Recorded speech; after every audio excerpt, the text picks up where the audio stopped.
नमस्कार दोस्तों, आज हम लोग बात करेंगे सॉलिड स्टेट की and this lecture is for the NEET revision batch. इसमें थोड़ा तेज चलेंगे, एक्सप्लेनेशन कम होंगे, ज़्यादा हम लोग फोकस करेंगे क्वेश्चंस पे। So let us start. Solid state में हम लोग बात करेंगे कि क्रिस्टलाइन सॉलिड जो होते हैं और एमार्फस सॉलिड में क्या डिफरेंस है। There are two types of solid, one is called crystalline and other is amorphous.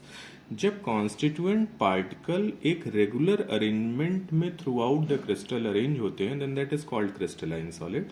और एमार्फस में क्या होता है कि जो कॉन्स्टिट्यूएंट पार्टिकल हैं वो पूरे क्रिस्टल में इरेगुलरली अरेंज होते हैं, कोई ऑर्डर नहीं होता है। कहीं कहीं छोटे छोटी जगहों पे शॉर्ट रेंज ऑर्डर पाया जाता है, तो उनको हम कहते हैं amorphous solid. Amorphous solid actually ऐसे बिहेव करते हैं जैसे किसी लिक्विड को एकाएक ठंडा कर दिया गया हो, इसलिए इसको हम सुपर कूल्ड लिक्विड भी कहते हैं। सुपर कूल्ड लिक्विड, या इसी को हम pseudo, because they do not behave as a true solid, तो it is called pseudo solid.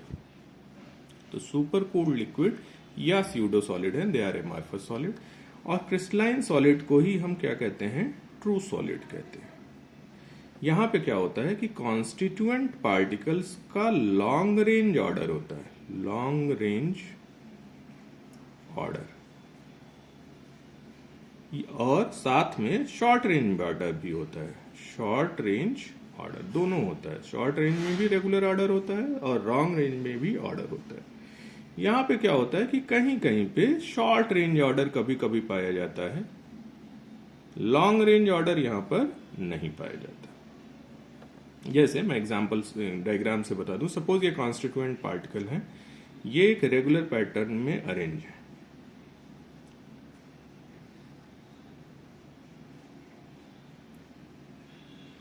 तो ये एक लॉन्ग रेंज ऑर्डर है as well as short range order भी है।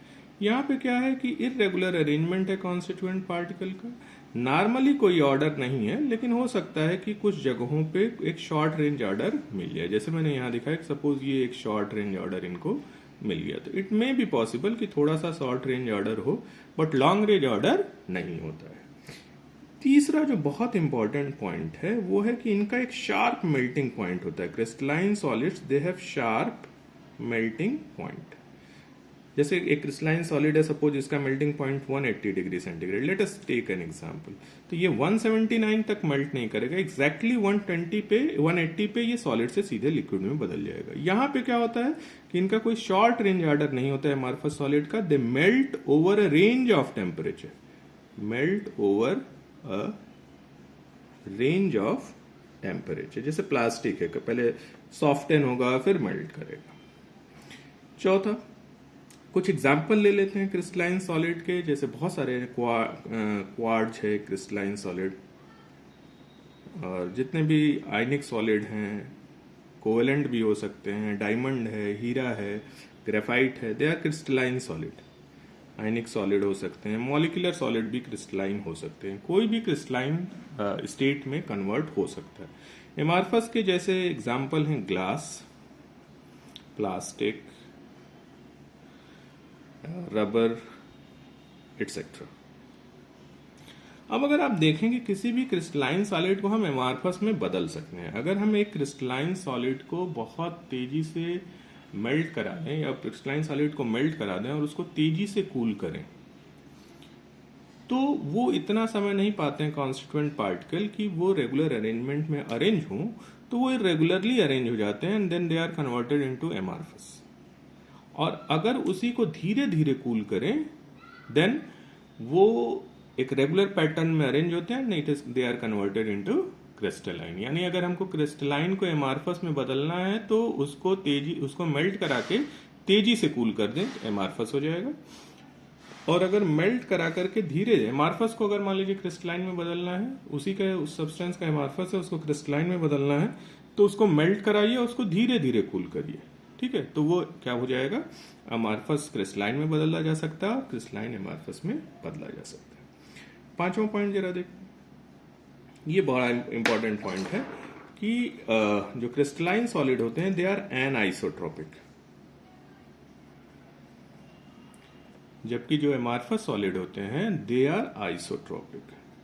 अब क्या होता है आइसोट्रोपिक और एनाइसोट्रोपिक, कि सपोज ये क्रिस्टलाइन सॉलिड है, इसके डिफरेंट डायरेक्शन में अगर आप मूव करेंगे तो अलग अलग दूरी पे आपको सॉलिड्स मिलेंगे या कॉन्स्टिट्यूएंट पार्टिकल मिलेंगे, उनका नेचर भी अलग अलग होगा। लेकिन अगर हम एमार्फस में जाएं तो लगभग हर डायरेक्शन में लगभग उतनी ही दूर पर हमको सेम पार्टिकल मिलता है। तो इनकी डायरेक्शन के साथ कुछ प्रॉपर्टीज बदल जाती हैं, जैसे टेंसाइल स्ट्रेंथ है, रिफ्रैक्टिव इंडेक्स है या इलेक्ट्रिकल कंडक्टिविटी है, वो अलग अलग डायरेक्शन में अलग अलग होगी। जबकि एमार्फस में अलग अलग डायरेक्शन में भी प्रॉपर्टी क्या होती है, सेम होती है। इस डायरेक्शन में भी वही प्रॉपर्टी, इस डायरेक्शन में भी वही प्रॉपर्टी। तो एनाइसोट्रॉपिक क्या है कि अलग अलग डायरेक्शन में अलग अलग अगर प्रॉपर्टी है उसकी कुछ प्रॉपर्टीज, तो उसको हम कहते हैं एनाइसोट्रॉपिक। ठीक है। और अगर सेम है तो उसको हम कहते हैं आइसोट्रॉपिक, यानी identical properties like refractive index, tensile strength, electrical conductivity etcetera in different directions. जबकि एनाइसोट्रॉपिक क्या है कि different properties in different direction, different properties like refractive index, tensile strength, electrical conductivity in different directions। तो ये बड़ा important है कि crystalline solids जो हैं they are anisotropic, while amorphous solids they are isotropic. इसके बाद अगली जो प्रॉपर्टी अगर आप देखें तो ये नॉर्मल प्रॉपर्टीज हैं जो थोड़े बहुत आपको याद रखने हैं कि इनका एक रेगुलर शेप होता है। क्रिस्टलाइंस जो कि रेगुलर अरेंजमेंट है, तो they have a definite geometrical shape, उनके क्रिस्टल का और एक डेफिनेट शेप बनेगा। यहां पर क्या होगा कि ये इर्रेगुलर शेप में होंगे, इर्रेगुलर शेप। और भी कुछ प्रॉपर्टीज हैं, जैसे if we cut crystalline solid with the help of a sharp edge tool, it gives clean surface, एकदम सीधा कटेगा। यहाँ पे क्या है कि it gives irregular cutting या irregular plane। if cut they give irregular cut। अब जरा एक चीज देखते हैं कि जो क्वार्ट्ज है, क्वेश्चन है ये कि QUARTZ, क्वार्ट्ज जो है it is crystalline form of silica. Silica glass जो होता है, दोनों का फार्मूला होता है SiO2। So quartz is crystalline form, and silica gel is amorphous form. Now अब यहां पे देखें तो दोनों के कॉन्स्टिट्यूएंट पार्टिकल SiO4 यूनिट होती है, SiO4 यूनिट, और फार्मूला है क्या, SiO2। तो SiO4 यूनिट क्या है कि जैसे अगर आप देखें इनकी पैकिंग, तो S से 4 O ऐसे लगे होते हैं, फिर अगला S आया Si, उससे ऐसे लगा हुआ है, इधर Si आया, ये ऐसे लगा हुआ है। तो एक जब आप एवरेज निकालें, because this oxygen is shared between 2 Si, तो जो एवरेज आप निकालेंगे उस एवरेज में आपको जो फार्मूला आएगा वो SiO2 आएगा, लेकिन जो रिपीटिंग यूनिट होगी वो होगी SiO4। तो ये जो यूनिट है बार बार SiO4 रिपीट हो जा रही है, अगर ये रेगुलर पैटर्न में अरेंज है ये unit, if this unit is arrange in a regular pattern तो वो क्वार्ट बनेगा, और अगर इरेगुलर पैटर्न में अरेंज है तो वो सिलिका जेल बनेगा, तो सिलिका ग्लास बनेगा। तो सिंपल इसका एक क्वेश्चन बनता है कि अगर मैं क्वार्ट्ज को सिलिका जेल या सिलिका ग्लास में बदलना चाहता हूं या सिलिका ग्लास को क्वार्ट्ज में बदलना चाहता हूं तो क्या करना पड़ेगा। तो क्वार्ट्ज को अगर मैं सिलिका ग्लास में बदलना चाहता हूं तो इसको मैं क्या करूंगा, मेल्ट कराऊंगा और रैपिडली कूल करूंगा, मेल्ट करके और फिर रैपिडली कूल कर देंगे, तो ये क्या होगा, एमार्फस में बदल जाएगा। दूसरा, अगर मैं सिलिका ग्लास को इसमें बदलना चाहता हूं तो मेल्ट करके इसको धीरे धीरे स्लोली कूल करेंगे, तो ये सिलिका ग्लास में जो है वो क्वार्ट्ज में बदल जाएगा। तो दो ऑप्शंस हैं आपको, या तो क्वार्ट्ज को आप किसी भी क्रिस्टलाइन को एमार्फस में बदल सकते हैं bye melting and rapidly cooling, और अगर उसी का एमार्फस फॉर्म है उसको क्रिस्टलाइन में बदलना चाहते हैं तो मेल्ट करिए और स्लोली कूल करिए। दूसरा एक और क्वेश्चन है कि जो पुरानी विंडोज़ होती हैं, पूरा बहुत पुराना घर है और उसके ग्लास की विंडोज़ हैं, तो वो नीचे जब अगर आप विंडो को टच करेंगे तो ऊपर पतली हो जाती हैं और नीचे मोटी हो जाती हैं। तो thicker at the bottom, thicker at the bottom जो विंडोज़ होती हैं।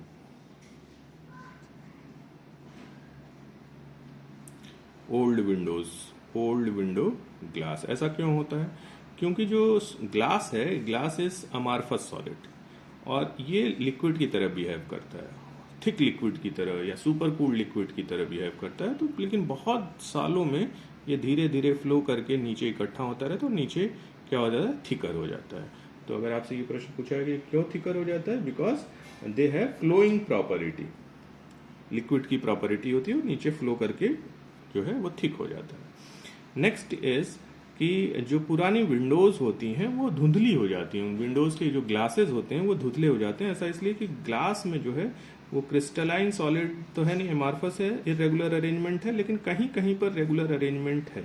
शॉर्ट रेंज ऑर्डर पाया जाता है। तो शॉर्ट रेंज ऑर्डर जब टाइम के साथ साथ वो दिन में ग्लास गर्म होता है, रात को ठंडा हो जाता है, तो दैट इज एनीलिंग प्रॉपर्टी। तो उस एनीलिशन से, एनीलिंग प्रॉपर्टी से जगह जगह उसके क्रिस्टल बन जाते हैं और ये जो क्रिस्टल्स होते हैं ये क्रिस्टल कहलाते हैं crystallite, crystallite. Okay, and these crystallites are responsible for opaque character of the very old windows of very old houses. तो क्रिस्टलाइट पड़ जाते हैं, छोटे स्मॉल क्रिस्टल्स बन जाते हैं। कैसे बन जाते हैं? टाइम के साथ एनीलिंग, एनिलेशन से, गर्म और ठंडा होने से छोटे छोटे क्रिस्टलाइट बन जाते हैं and that crystallites are responsible for the opaqueness या धुंधले होने के लिए रिस्पॉन्सिबल होते हैं।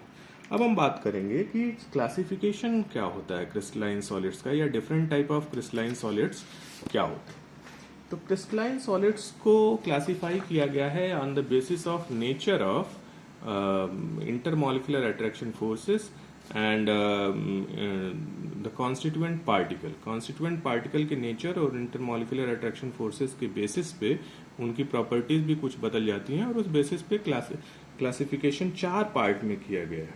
First is ionic solid, second one is molecular solid, तीसरा जो है वो है कोवेलेंट या नेटवर्क सॉलिड, और चौथा जो है उसको हम कहते हैं मेटेलिक सॉलिड। तो वन बाय वन हम इन सारे तरीके के सॉलिड की प्रॉपर्टीज के बारे में बात करेंगे और उनके नेचर और उनके कॉन्स्टिट्यूएंट पार्टिकल और इंटरमॉलिक्यूलर अट्रैक्शन फोर्सेस के बारे में बात करेंगे। तो आयनिक सॉलिड में जो कॉन्स्टिट्यूएंट पार्टिकल होते हैं, आयनिक सॉलिड का कॉन्स्टिट्यूएंट पार्टिकल जो है वो आयन्स होते हैं। कॉन्स्टिट्यूएंट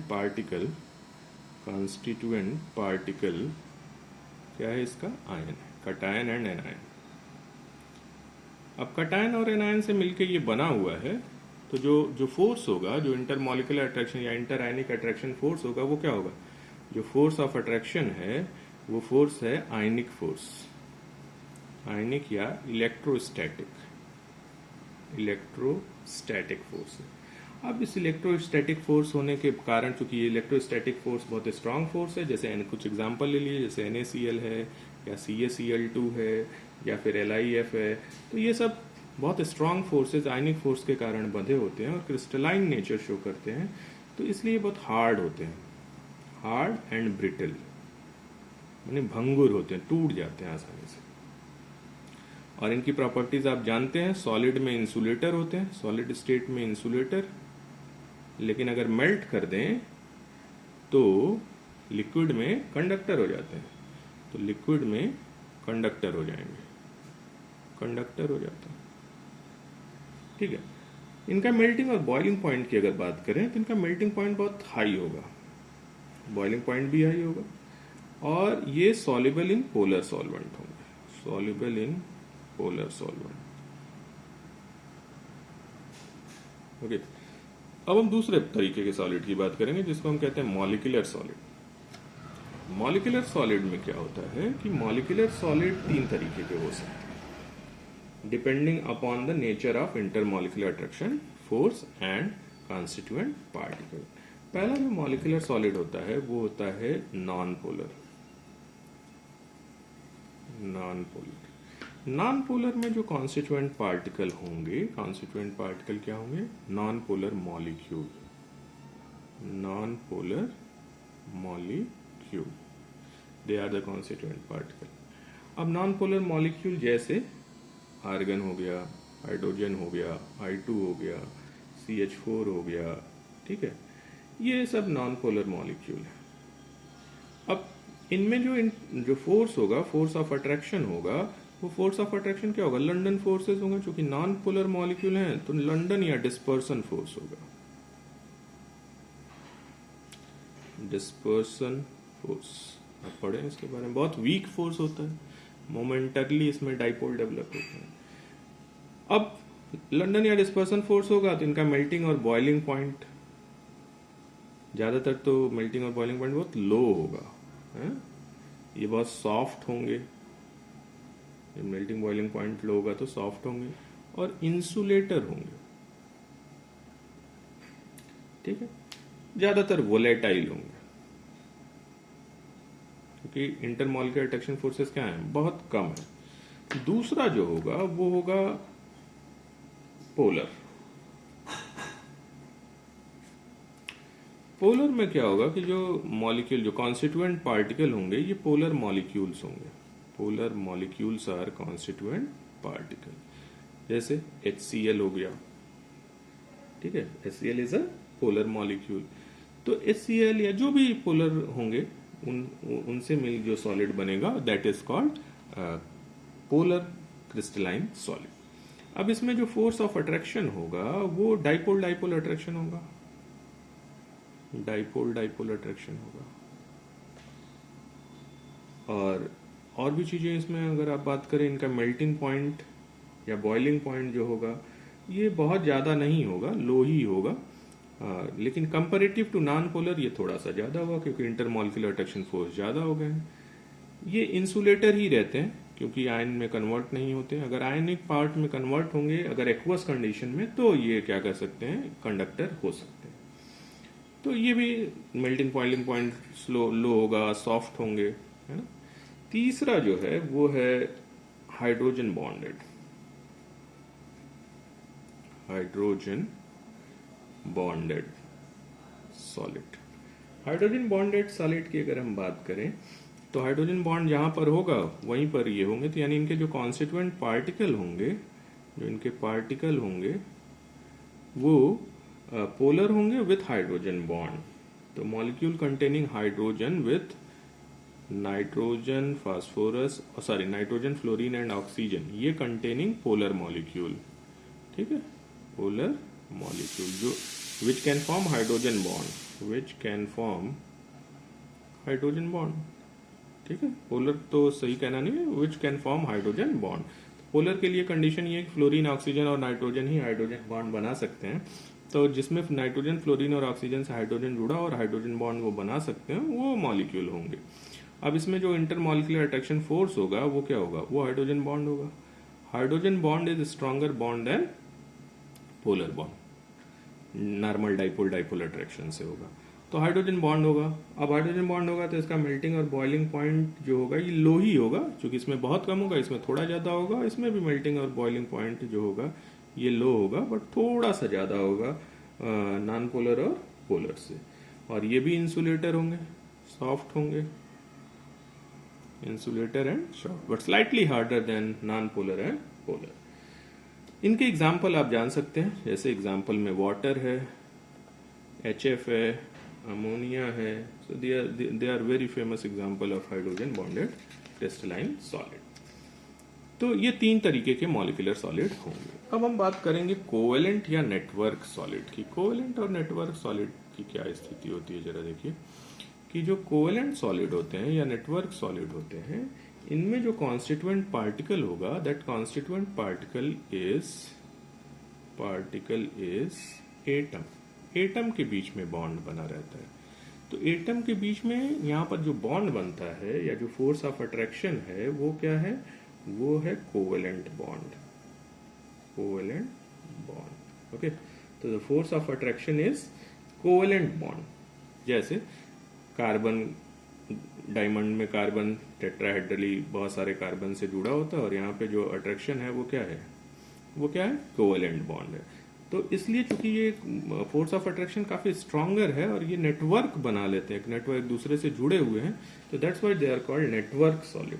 अब इसका कुछ एग्जांपल देखते हैं, जैसे डायमंड है, सिलिकॉन, इसका एग्जांपल बड़ा इंपॉर्टेंट है, सिलिकॉन कार्बाइड SiC, या फिर SiO2, या फिर ALN। So these are the example of जो है covalent solid, and this examples are important कि आपसे ये पूछा जा सकता है कि ये कैसा सॉलिड है। तो ये कोवेलेंट सॉलिड हो गए। और इनके अगर हम बात करें तो हार्डनेस की बात करें तो they are very hard. Okay, diamond is the hardest substance known on the earth, very hard है। इंसुलेटर है, लेकिन एक है ग्रेफाइट, ग्रेफाइट भी कोवेलेंट सॉलिड है, बट ये इंसुलेटर नहीं है, ये थोड़ा सा कंडक्टर है, it is conductor of electricity. तो ये नॉर्मली इंसुलेटर होते हैं, but graphite is exception. Melting और बॉइलिंग पॉइंट हाई होता है, मेल्टिंग पॉइंट इसका क्या होगा, हाई होगा, because we have to break this covalent bond. Okay, तो ये इसके एग्जाम्पल है। लास्ट जो है वो है metallic solid.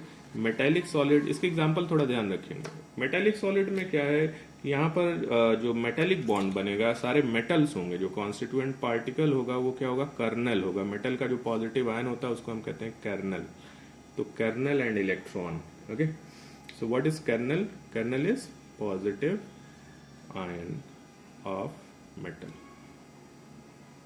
Electron sea model में जो पॉजिटिव आयन हो जाता है और उसके चारों तरफ इलेक्ट्रॉन क्या करते रहते हैं, घूमते रहते हैं। So this is called kernel and this is called sea of electron. अब चूंकि यहाँ पे जो बॉन्डिंग होगी उस बॉन्डिंग को क्या कहेंगे, metallic bond. Okay, metallic bond है तो ये थोड़ा रेंज में रहते हैं, हार्ड रहते हैं, नॉर्मली हार्ड रहते हैं, लेकिन कुछ मेटल जो हैं जैसे सोडियम बहुत सॉफ्ट है, या एल्कली मेटल जो हैं वो बहुत सॉफ्ट है, तो एक रेंज भी मिल सकता है, लेकिन नॉर्मली जो मेटल होते हैं वो हार्डर होते हैं। ये कंडक्टर ऑफ इलेक्ट्रिसिटी होते हैं, ये ध्यान रखिएगा कि कंडक्ट, ये यही मिला, कंडक्टर ऑफ इलेक्ट्रिसिटी होते हैं।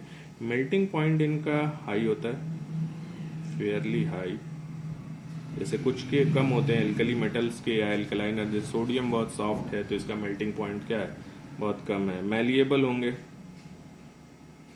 और डक्टाइल होंगे। ठीक है, तो ये तो मेटल की प्रॉपर्टी है कि मेल्टिंग पॉइंट फेयरली हाई होगा, मैलिएबल और ductile. So these were the differences. इसमें खास करके कुछ एग्जांपल दिमाग में रखेंगे, जितने भी मेटल हैं इसके, इनके एग्जांपल नहीं, कोवेलेंट या नेटवर्क सॉलिड के एग्जांपल दिमाग में रखेंगे। यहाँ पे जितने भी मेटल और एलॉयज हैं, they all are metallic solids. Okay.